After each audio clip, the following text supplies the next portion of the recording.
माननीय अध्यक्ष महोदय, मैं आज इस सदन के माध्यम से एक महत्वपूर्ण प्रश्न उठाना चाहता हूं। आज हमारे देश में कई गंभीर समस्याएं हैं।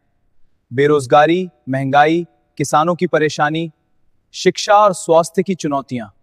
लेकिन अक्सर देखा जाता है कि इन बड़े मुद्दों पर गहराई से चर्चा करने की बजाय हम छोटी छोटी या कम महत्वपूर्ण बातों पर घंटों बहस करते रहते हैं। मैं ये भी कहना चाहता हूं कि जनता को मुफ्त की चीजों से ज्यादा जरूरत है अवसरों की।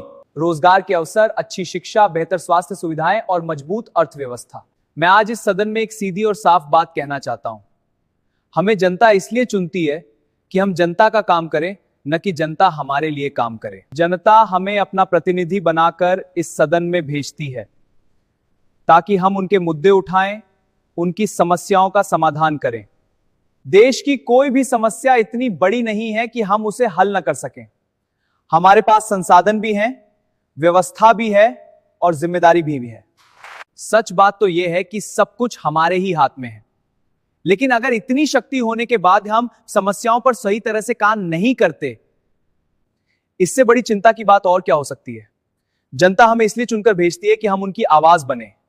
हमारी सबसे बड़ी जिम्मेदारी है जनता की आवाज को बुलंद करना।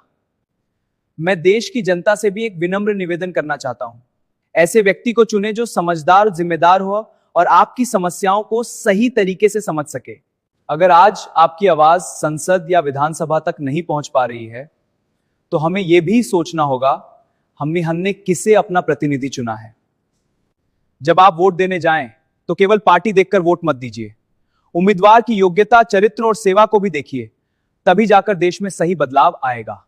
अगर आज आपकी आवाज संसद या विधानसभा तक नहीं पहुंच पा रही है, तो हमें यह भी सोचना होगा हमने किसे अपना प्रतिनिधि चुना है।